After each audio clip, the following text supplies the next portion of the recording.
بسم اللہ الرحمن الرحیم۔ ایک دفعہ درود شریف پڑھ لیں۔ صلو علی الحبیب صلی اللہ تعالی علی محمد۔ آج میں آپ کو تھوڑا سا روحانیت کے بارے میں بتاؤں گی کہ روحانیت کے بارے میں ہم مسلمان کیا سوچتے ہیں، ہمارا روحانیت کے بارے میں کیا نظریہ ہے، ہم روحانیت کو کس انداز میں کس پہلو سے دیکھتے ہیں۔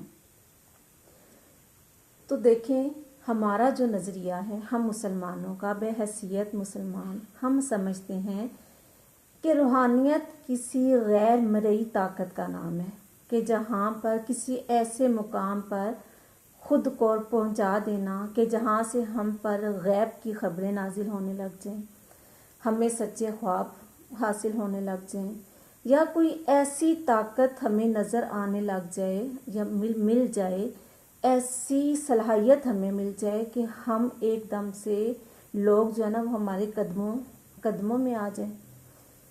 تو جبکہ ایسا نہیں ہے، روحانیت کا جو تصور ہے نا وہ اسلام میں بہت مختلف ہے۔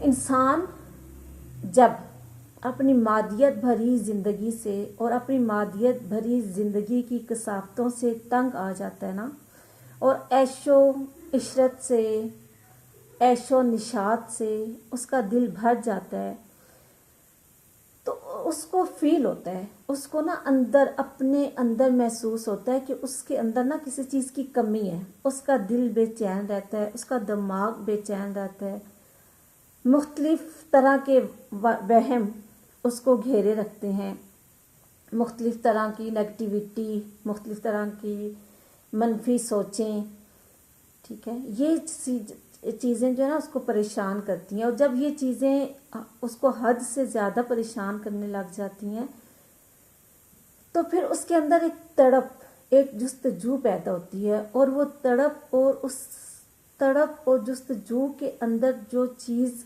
عیاں ہو کر ابھرتی ہے نا وہ سکون ہے۔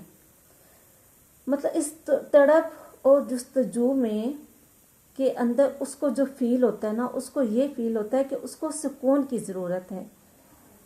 تو پھر دیکھیں، اللہ تعالیٰ نے انسان کو دو پہلو سے بنایا ہے۔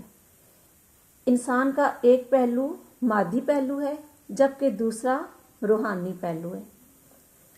اچھا، جو مادی پہلو ہے نا اس میں جو اعضاء شامل ہیں وہ جسم کے جیسے ہاتھ، پاؤں، زبان، آنکھیں، دل، پھیپھڑے اور باقی سارے اعضاء، جبکہ جو روحانی پہلو ہے وہ اس میں معرفت، قرب الہی، کیفیت، احساسات، جذبات، خوشی، غمی، نور، عقل اور اس طرح کی بے شمار چیزیں شامل ہیں۔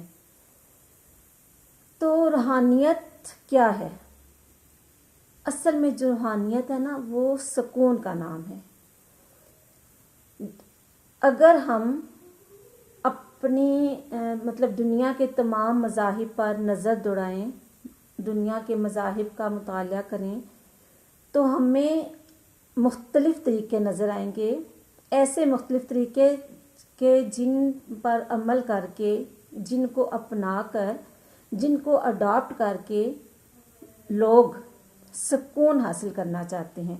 مثلا یوگا، کئی لوگ جو ہیں وہ یوگا کرتے ہیں سکون حاصل کرنے کے لیے، بہت سے لوگ مراقبہ کرتے ہیں، بہت سے لوگ ایسے ہوتے ہیں جو جنگلوں میں نکل جاتے ہیں، ویرانوں میں پناہ لے لیتے ہیں، غاروں کے اندر چلے جاتے ہیں۔ کئی لوگ ایسے ہوتے ہیں کہ جو شور و غل سے دور جو ہے نا کسی پرسکون جگہ پر چلے جاتے ہیں، اور بے شمار لوگ ایسے ہوتے ہیں جو کسی پرفضا مقام پر سکون کی تلاش میں نکل جاتے ہیں۔ بے شمار لوگ ایسے ہوتے ہیں جن کو میوزک سن کر، موسیقی سن کر روح کو سکون محسوس ہوتا ہے۔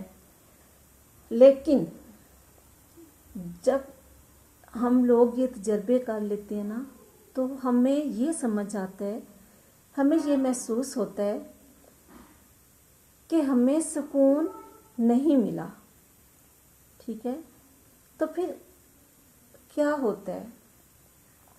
پھر ہوتا یہ ہے کہ انسان، اور اگر تو پھر ہوتا یہ ہے کہ انسان جو ہے نا وہ اپنی طرف سے تو وہ اصل چیز پہ ہی فوکس کر رہا ہوتا ہے کہ ہو سکتا ہے مجھے اس جگہ سے سکون مل جائے، یہ کروں تو ایسا اس طرح میں سکون مل جائے، یہ کروں تو ہو سکتا ہے مجھے اس طریقے سے سکون مل جائے. لیکن بحیثیت مسلمان جب ہم اپنے دین پر، اپنے اسلام پر نظر دوڑاتے ہیں، مطالعہ کرتے ہیں، تو ہمیں نظر آتا ہے کہ ہمارے جو دین اسلام کے اندر سکون حاصل کرنے کا جو انداز ہے، کامل تسکین حاصل کرنے کا جو ایک نظام ہے، وہ بہت مختلف ہے. یہاں پہ میں آپ کو ایک بلے شاہ کا شعر سناتی ہوں. نہ مسجد وچ نہ مندراں وچ، نہ فرقیاں بھریاں سمندراں وچ، نہ مسجد وچ نہ مندراں وچ، نہ فرقیاں بھریاں سمندراں وچ، نہ بستی وچ نہ کھنڈراں وچ، رب رچائی کھیڈ من اندراں وچ. تو اسلام میں جو روحانیت کا مطلب ہے نا، وہ ہے اپنے خالق و مالک کا قرب. جیسا کہ میں نے ابھی آپ کو بتایا کہ انسان کے دو پہلو ہیں، ایک مادی اور ایک روحانی. تو یہ جو مادی اور روحانی پہلو ہے نا، ان میں یہ ایک جنگ ان کے درمیان جاری رہتی ہے. یہ ایک دوسرے کے بالکل اپوزٹ کام کرتے ہیں.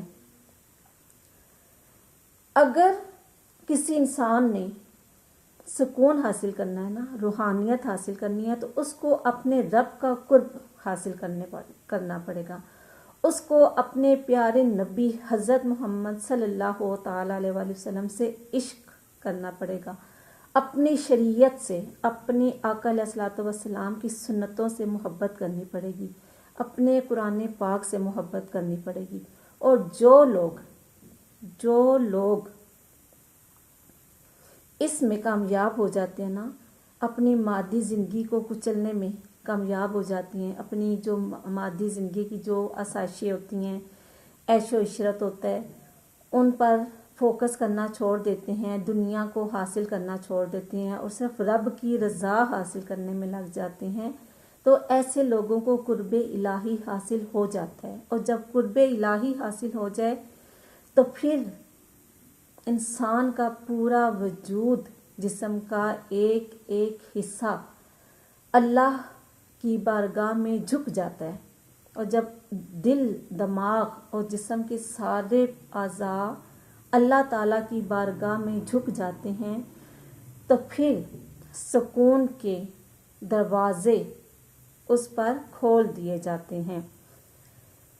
انسان جتنا زیادہ اپنے رب کے قریب ہوتا ہے، وہ اتنی ہی بڑی روحانی شخصیت بن جاتا ہے.